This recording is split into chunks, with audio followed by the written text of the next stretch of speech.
Good afternoon, everybody. Let me be clear. President Trump and his entire administration stand fully behind the heroic men and women of ICE and will always uphold law and order in the United States of America. The deadly incident that took place in Minnesota yesterday occurred as a result of a larger, sinister, left-wing movement that has spread across our country, where our brave men and women of federal law enforcement are under organized attack. Right now, immigration and customs enforcement officers are facing a 1,200% increase in assaults, a 3,200% increase in vehicle rammings, and an 8,000% increase in death threats.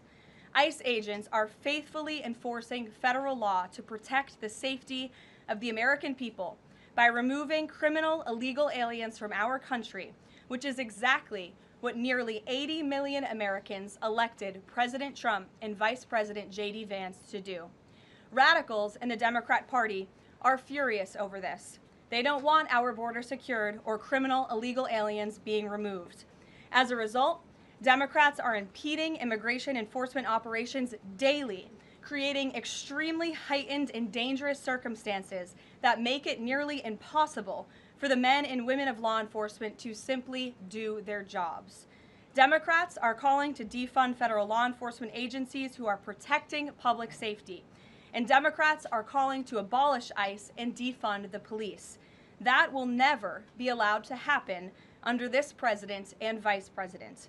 The Trump administration will redouble our efforts to get the worst of the worst, criminal illegal alien killers, rapists, and pedophiles off of American streets. The Department of Homeland Security will continue to operate on the ground in Minnesota, not only to remove criminal illegal aliens, but also to continue conducting door-to-door investigations of the rampant fraud that has taken place in the state under the failed and corrupt leadership of Democrat Governor Tim Walz. Taxpayers have been ripped off to the tune of billions of dollars in this one state alone, and that is going to end, and people are going to be held accountable.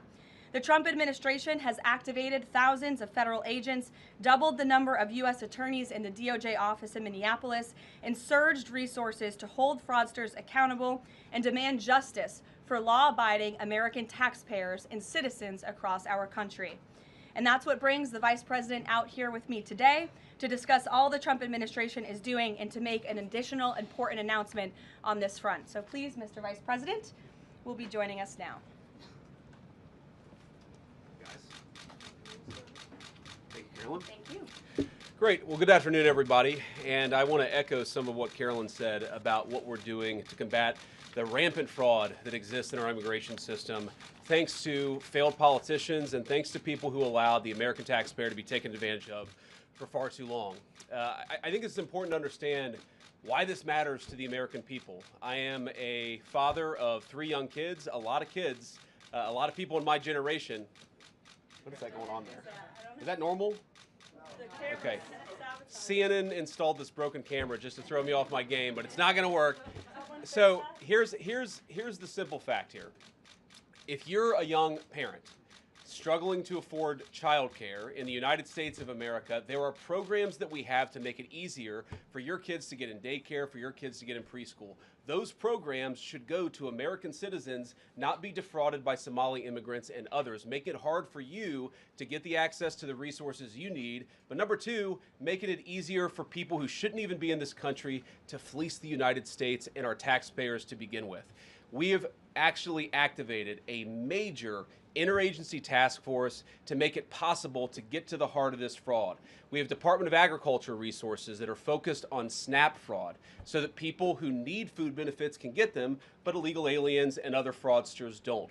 We have over 1,500 subpoenas that the Department of Justice has issued to get to the heart of the fraud ring. We've done almost 100 indictments, mostly Somali immigrants, but also a few others. And of course, we're looking in with broad investigatory authority to a number of the instances of wrongdoing that we've seen in Minneapolis. But we also want to expand this. We know that the fraud isn't just happening in Minneapolis, it's also happening in states like Ohio. It's happening in states like California. And so what we're doing in order to help coordinate this remarkable interagency effort from the Trump administration, but also to make sure that we prosecute the bad guys and do it as swiftly and efficiently as possible, is we are creating a new Assistant Attorney General position who will have nationwide jurisdiction over the issue of fraud. Now, of course, that person's efforts will start and focus primarily in Minnesota, but it is going to be a nationwide effort because, unfortunately, the American people have been defrauded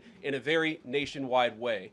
I want to thank a couple of people for their cooperation, in particular Pam Bondi, our Attorney General, first of all, for getting a lot of resources to Minneapolis to start to investigate and prosecute this fraud, really at an industrial scale. We've never seen fraud like this in the history of our country. Pam has been doing a great job to get the resources there to uncover it, but importantly, creating a job like this often takes months, sometimes even longer. When we realized that we needed this Associate Attorney General position, Pam got this person up and running in about a week. We're going to make the nomination hopefully in the next few days. We'll obviously let you guys know who that is when we do it. I've talked to Senate Majority Leader John Thune, who has promised me swift confirmation for this official, but this is the person